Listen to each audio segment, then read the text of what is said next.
To another edition of Ego on Break, and old Faces over here is he's laughing because we have no idea what we're going to talk about. So I'm your host, Jay Andrews, and it is the Mississippi Madman Logan Creed, sometime known as Pepper Jack Jones. This is why I'm mad all the time. He's mad because he shoots videos with me. Fucking crazy. So what are you going to talk about? You go there, slick. How about the importance of matches if you put them on certain people? I mean, titles if you put them on certain people. There you go. Well, I mean, I'm a believer that that titles are important in wrestling. Let me ask you this: do titles make the man, or the man make the titles? I think both. Okay. I think if you want to elevate a guy, you put the title on him. If you want to elevate the title, you put it on the right person. So I guess that's your. I guess I didn't give you an answer. No, so, you really didn't. If I had to say which one was more important, I would probably say the building of the wrestler, not building on the title. Yeah. But at the same time, if your title means nothing, then it doesn't help. So I guess I still didn't answer your question. I think both. Both are equally important. Let's put it this way. Do you think a long title run means something? Yes. Okay. Yes. I am not a fan of the quick changes. You've seen a few quick changes in wrestling and in pro wrestling ego, but you know, a man can be defeated on any night. You know, so it's up to him to keep that title. So I guess that's all that really be said about short titles versus long title reigns. It's just the simple fact that any given night you can lose as a champion. You've got all comers coming at you, so when you get that title, you got a big target on your back. So, well, let me ask you this thing. I'd put it this way. And, how about, would you rather see a title as a fan on a bad guy or a good guy? Because you think about Steve Austin, he didn't have that long title runs, but you watched him to go after the belt more than you watched him holding the belt. Does that make sense? As a fan, I want to see my favorite win the title. I get that. But do you think the better storyline is him chasing it than holding it? From a outsider's standpoint, yes. Okay. Just because I think if you go back through history, it's always been that with your biggest guys.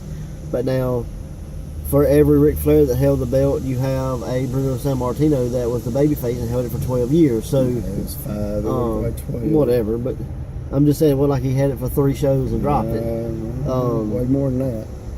So I mean, I guess it's a double-edged sword. It depends on what part of history you're studying. I like to do both, actually. I think if you have a credible babyface and he can't hold the title for very long, then he's not a credible babyface. At the same time, if you have a heel that can't keep the belt doing heel stuff, then you don't have a credible heel. So I think both ways are fine. At least in the fans' eyes. I mean, I'm not gonna hate the guy if he's not cheating to win, and if he's not cheating to win, then why is he bad? Because you can only have a dominant bad guy champion for so long before he's a good guy. Because if he never cheats, if he never retreats, if he never does anything wrong, then why don't I hate him? Hell, he's a tough guy. He's kicking everybody's ass. Yeah. I think the longest face I've ever seen hold a belt was Cena. He held it for almost a year. Well, he did hold it a year, didn't he? This modern period. Well, no, it was CM Punk. It wasn't Cena. So, I mean, if you go back and look, Bret Hart was, he held it for a while. I mean, even Austin, when he had it, was a baby face, he only held it for like 3 months. I think as long as the run was like 5 months. Yeah. So, well, nowadays that is long. So yeah. Well, Punk held it over a year, and Cena held it a year, I think. Yeah. But I think Punk was. I mean, Cena was kind of an exception because many people hate him as like him. Yeah. So a lot of people wanted to see him get beat. Yeah, we had the Nightmare that was pretty dominant, and he held our championships for close to 2 years. Yeah. Jason Kincaid held the NWA Smoky Mountain title for over either 3 years or 5 years. Jesus. Yeah. So you talk about a long title run. Yeah, there you go. I didn't know that. That's kind of cool. So shout out to Jason Kincaid and NWA Smoky Mountain doing things nobody else is doing. Looks like a homeless wizard. Yes, he does. So he's like doing yoga in this picture. I was always like, Yeah. And like his Facebook stuff, even's like, he has the coolest stuff. If you're not following Jason Kincaid on Facebook, go follow him. He does like why today is the best day ever. Yeah, and it's the best stuff ever. Like I love to. It's I love to entertaining read that just stuff. to read. Yeah, but it's real. Like that's him being real. I know, so that's what I'm saying. it's just a way to show there's not a bad day. Just because you're having a bad day, there's something good about that day. Yeah, but something good had to happen, and instead of focusing on the bad, woke up. well, there you go. Today is the best day ever because I was allowed to wake up. There you go. I was allowed to wake up in a bed. You know, that helps a lot. so. And I think that's his whole thing is don't worry about what you can't control. Don't worry about the bad. Just focus on the good. And I believe in that. I'm definitely a, positive thinking guy. I try to find the best in everything. Even if it's a bad situation, I look forward to the good of it. So Positively page. now that, I went off on that tangent. But back to titles. I think you need equal. I know people view titles as, and I'm kind of break down that fourth wall word, but to me, titles are not props. Anybody tells you that probably has a title. Yeah. Or they put it on themselves. Yeah. I mean, it's a prop. Well, so is the Super Bowl ring. So is an Oscar. So is everything that you win in life. It's just an object. It. But it's the importance behind that object is what it is, and they didn't give you that Oscar for having the best movie if it wasn't the best movie. You know what I mean? You didn't win the Super Bowl if you wasn't the best team. That won. So. But to me, sometimes there's people that need the belt.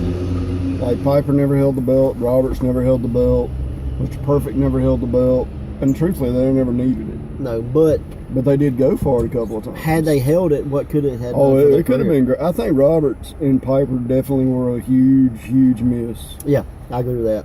And I think Perfect was definitely a huge miss. Yep. I mean, back in those times, there was something like Rick Rude, man, like now those they guys. put it on people, and you're kind of like, why'd they put it on that guy? Mm-hmm. Yep. Because, what was his name? I'm trying to think of it. He was I can't remember if he went to the Olympics and wrestled or not. Ken Pantera? No, not Pantera. It would have been in the 2000s. The big, hell's his name? Jack Swagger. Jack Swagger. I mean, he had like the shortest title reign, but then it was kind of like, why'd y'all put it on him? Yeah. What I remember most about Jack Swagger was it was like he lost for a year, won 2 matches, and was champion. Yeah. I mean, he kind of did Jinder Mahal, honestly. Yeah. So, I mean, exactly. So all the people that's fussing because Jinder Mahal won the title after being a jobber, where were y'all at when Jack Swagger won? Yeah. So, but it just goes to show you, on any given night, anybody can beat you. But honestly, that title's helped make Mahal a lot. Yeah. Oh, dude. A lot. When he first, I wasn't a huge Jinder Mahal fan when his early days. Mm-hmm. But once he came back looking like $1,000,000, whether it's for whatever reason or not, they said last night he come back with 20 more pounds of muscle. I'm like, how could you not notice this guy? Oh, he looks great. He was in there with Cena last night at work, and I actually think he looked better than Cena. Yeah, I mean, like, how could you not? So, I mean, he looks like he was chiseled out of granite. What? And I think I'm probably going to know your answer to this, and if I don't, I'm going to be surprised. What's your favorite title? My favorite title of all time? Yeah. Actually, the Intercontinental title. I knew that's what you were going to say. That's everybody's favorite. That's my favorite as well. Because a lot of the good wrestlers held it. Well, what I liked about it was the working title. You know what I mean? Like, these were the guys that were up and coming. These were not the guys that had made it. And I'm a big fan of that underdog type story. And in all honesty, if I was going to say a big title, I would put the NWA heavyweight title next. I wouldn't put WWE. I wouldn't either. Now, like I say, I would say, NWA would probably be that top title. WWE would probably be my third favorite. Like the heavyweight would be my third. I would honestly, and this is just me being a fan and not an international fan. Obviously, you have some Japanese titles and stuff like that, some Mexican titles, but like to me, the ROH belt was a title that they built up to mean something for a long time, and I don't follow ROH as close as I did, but I mean, I would have to say it's like the NWA title. I think it's getting back its importance right now with the Cody Rhodes holding them. Yeah, absolutely. not that the people had it before him didn't mean nothing, but it's just like Cody's making a But it's huge different. freaking name for himself, man. I mean, it's different. And I was reading the other day where he said right now he's making more money on the Independents and Ring of Honor and New Japan Yeah. than he ever made in WWE, and he's a bigger household name Yeah. now than he ever was. Yeah. He's a now like a fucking joke with well, face paint on and bragging about a mustache. And I mean, I didn't realize I was as big a Cody Rhodes fan Mhm. until I stopped and thought about it. But like the stuff he did with the mask when he got his face broken, Yeah, he did that was the, my first the thing he bag. did. Like I loved Yeah, that. that was I love Stardust. I am I a hated huge, that. huge proponent of characters. Well, It was like a cheap rip off of Gold Dust. Exactly, but I loved it. Like it was so good, and I liked even when he was like they did like one or two little matches with the Ascension. I thought they were the perfect guys to put with him. Like that could have been a whole little group right there. Yeah, but, But I'm a character-based fan. You know, I like characters. I mean, I don't care for, you know, I'm not a Brock Lesnar fan. You know, I'm not a John Cena. I mean, I'm fans of these guys, but I'm not. You know what I mean? Like I like John Cena better when he was a rapper. I think 90% of the people. But why? does. Because he was a character. He was a character, You know, and you could get behind him. right. So I mean, I'm just a fan of characters. That's the reason, like, you know, the '80s and early '90s that's my fandom, man. Like, I love that. I'm stuff. sorry when John Cena turned into the Marine. I didn't want nothing else Yeah. to do with him. Well, they took away They- the thing that you like. I mean, you they know? freely, openly said his fan base is women, gay men, and children. They've openly said this. That's not me. And they said that's his fan base. Like, guys like me and you can't stand him. Like, we might respect him for what he does. I think but John Cena has good matches. Yeah, You know, but I'm not let's go watch John Cena matches. So, all right. What do you think about what's the most prestigious tag titles? Like I would probably go with NWA. really So, yeah. over WWF's?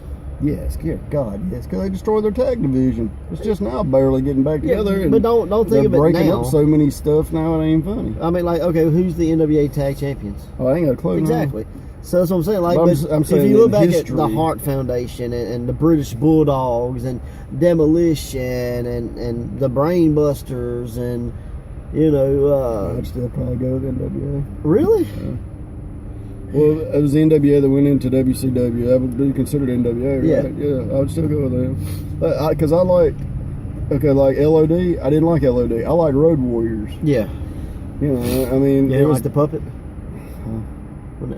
When LOD came out with the puppet in WWF? I swear I don't remember that. And Yeah. I think I'm glad I don't. Yeah, Paul Ellering would tote him around and it had like a little wooden puppet. Had like a leather jacket I on. think I remember one Yeah. thing on that, and I'd like to keep that in the back of my brain somewhere. I'll stored in find the that match and fireplace. send it to you. I don't. Yeah. I think it was like, I think they were in like England or something. Like, This must have been the Dork the Clown era and all you that know shit. what was the pay-per-view where Bruce Bulldog wrestled Brett for like the IC belt and it was the main event? I know what you're talking about. Alright, but I it don't was know the that name one. of it. It was that pay-per-view. I think it was SummerSlam, like 82 or 92 or They've something. had a couple of big events over So, there, but most of them are named like something European. Yeah. And a lot of times over there, the IC belt would be the main event. Yeah. Yeah. Well, that was the case this time. You know, but that's the I know it's on that one. I'm pretty sure Okay. I don't LOD remember came out. that They one. rode motorcycles to the ring, and they had the dummy strapped to the handlebars of Ellering's motorcycle. I swear I don't remember. So that. it was great. Even if I do, I don't want to admit it. All right. It's like there you had the Russians, you had LOD, you had the Rock and Roll Express, you had the Yeah. Midnight Express. You just had so much better tag teams. Well, I don't know if they were that much better though. To me, they were more prominent. Really, than the Hart Foundation or the Bruce Bulldogs? You know, I don't honestly remember them doing a whole lot. Oh man, you must not have been watching. I mean, but okay, the Hart Foundation, the Beverly Brothers, the Rockers. Killer Bees. Killed me right there. That got killed it. That was the Bees. I don't know, man. Like, Demolition. yeah, Twin Towers. yeah.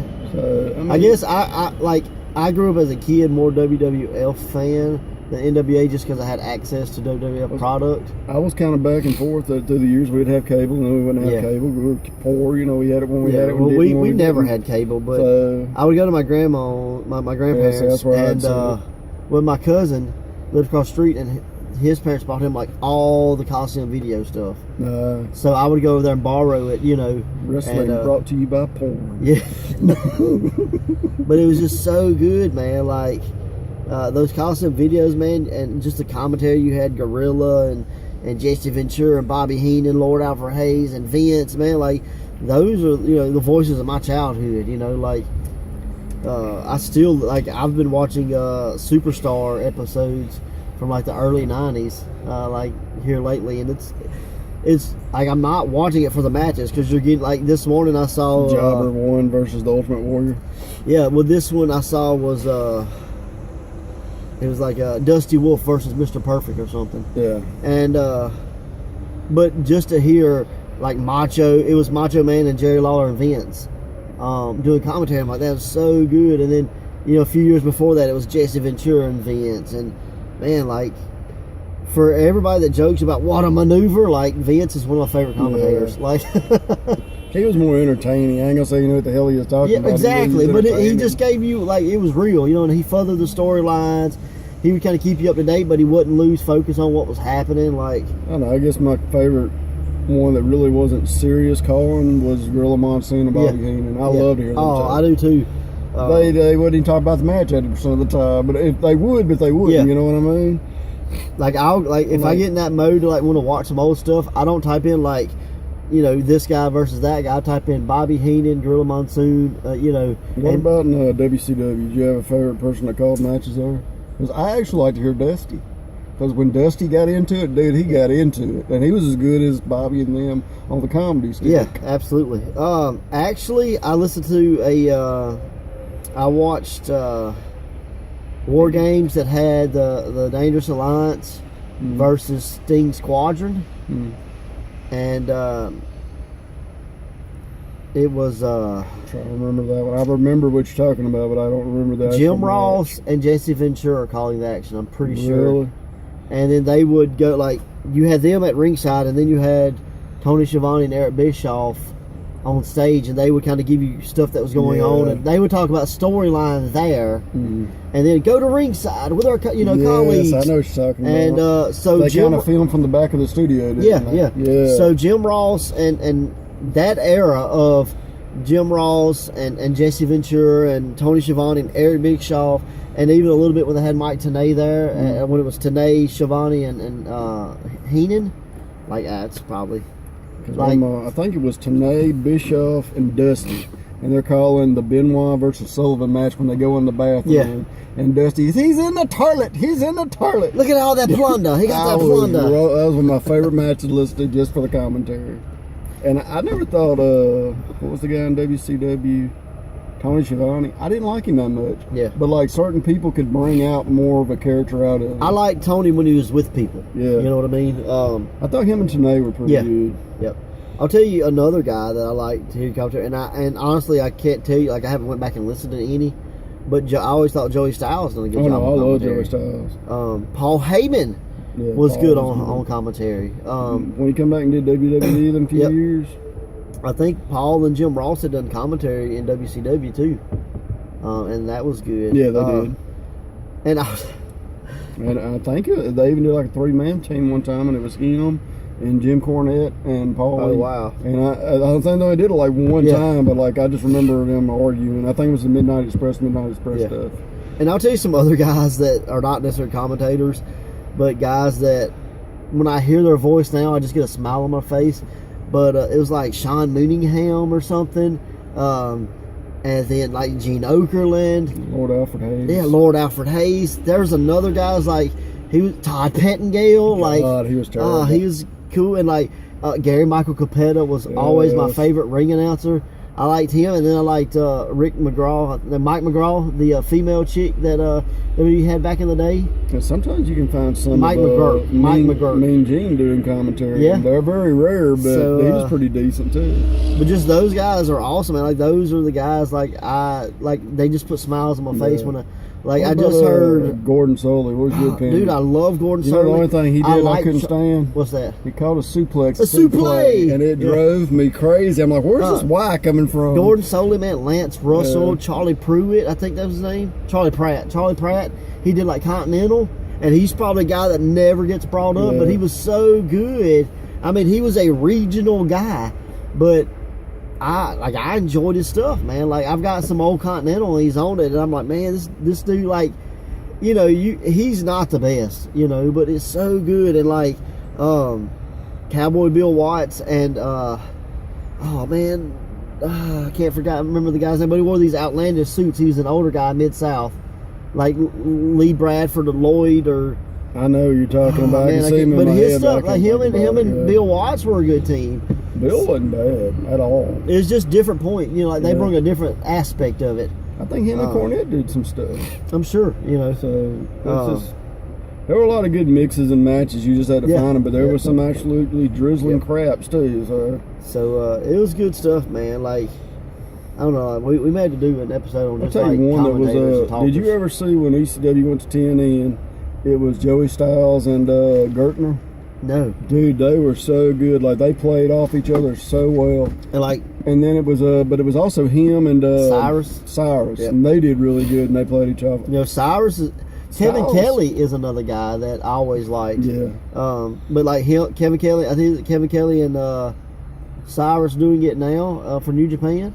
I met Kevin Kelly. He was at that show at the Walmart. I Oh, talked to was you he? about. Yeah, like he was touring with MCW. I think it was him and like Tracy Smothers were like probably over it as Yeah. veterans, Yeah.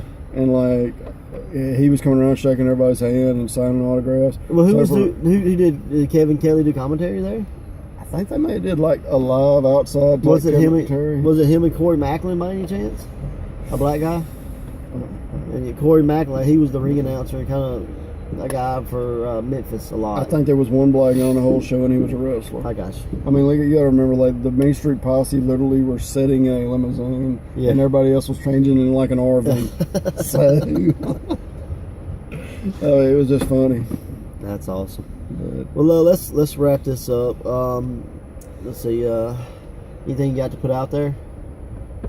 I got to do the Everett Connors. I literally forgot, so I'm gonna do it tomorrow. Okay, so we get Everett Connors up, and you'll see if he gets that up tomorrow. You'll see that before you see this. So go watch the Everett Connors Life in a Headlock. It's really good. We've got events coming up August 26th, which this should be out by then at the Hideaway. We've got September 15th, a special Friday night show at the Hideaway, and then September 23rd, we're back at Star Youth Association. Right now it's scheduled at McLaurin High School, but there may be some venue issues, so it may end up being at a church or something like that. But right now, just September 23rd in Star. Stay tuned. Yeah, stay tuned for that. And just go, just like, subscribe, comment, share. Hit the bell. Yeah, I'm telling you, hit the bell, and you'll know every time a video comes Yeah, up. If so- it's wrestling, if it's us. Right, and we got a Pro Wrestling Ego is sponsoring the Lincoln Live show. Yeah. So check that out as well. He's got his 4th video up, and you get to see Ryback face off against Alberto Del Rio. El Patron. No, not in this one, it wasn't. So, so check those out. And again, guys, thanks for watching, and we'll see you next episode. Just before he